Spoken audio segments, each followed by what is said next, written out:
क्या नाम है आपका? दिलीप यादव। कौन सा गांव है? ग्राम सभा आमकोल। आप यहाँ के क्या हैं? मैं प्रधान प्रतिनिधि हूँ। जनता ने आपको 5 साल के लिए अपने गांव का मुखिया बनाया है, ऐसे में आप जनता के लिए क्या करेंगे? देखिए, मेरी पहली प्राथमिकता होगी शिक्षा। जो शिक्षा का स्तर गिर चुका है इस ग्राम सभा में, मेरे प्राथमिक विद्यालय या माध्यमिक विद्यालय में शिक्षा रही नहीं गई, समझ लीजिए। शिक्षक आते हैं, बैठे रहेंगे, बच्चों का न डिसिप्लिन है न पढ़ाई है। तो सबसे पहला काम होगा शिक्षा को सही करना।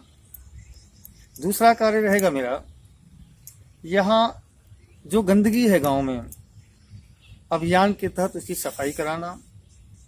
तीसरा कार्य, ग्राम सभा में कुछ ऐसे कुटीर उद्योग लगवाना, छोटे छोटे, कि जिसमें बहुत सारी महिलाएं और बेरोजगार लोग अपनी रोजी रोटी चला सकें।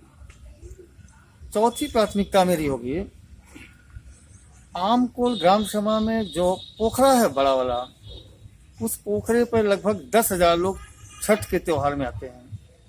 एक घाट में बनवाया अपनी प्रधानी के समय, और शासन से मैं गुजारिश करूंगा कि यहाँ जो छठ में आते हैं लोग, उस भीड़ को देखते हुए 1-2 और घाट पक्का निर्माण की अनुमति मुझे मिल जाए। तो चौथे नंबर पर उसको लेंगे हम। 5वें में स्वास्थ्य। इस गांव में 5 टोले जो हैं वो हरिजन बस्ती हैं, जो बेचारे काफ़ी गरीब हैं, अपनी दर दवा तक नहीं करा पाते हैं। और मैं बताऊं, हम लोग तो जब से चुन के आए तब से अपने घरों में दवा मंगा करके, और जांच की सारी मशीनें मेरे पास हैं, मैं अपने खुद जांच करता हूं और दवा बांटता हूं।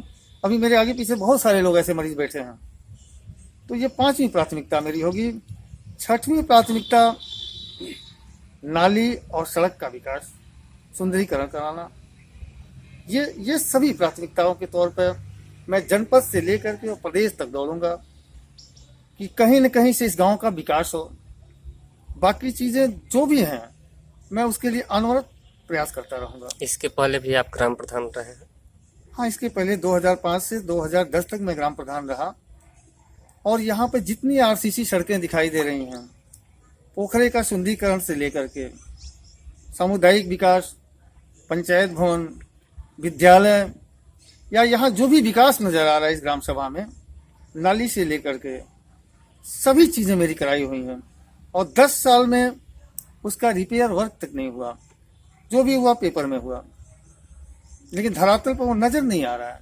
इस चुनाव में जैसे आप विजय प्राप्त किए हैं, फिर अगली प्रधानी जो होगी, क्या आप चाहेंगे कि जनता फिर हमें दोबारा ग्राम प्रधान चुने? इसके लिए आप क्या करेंगे?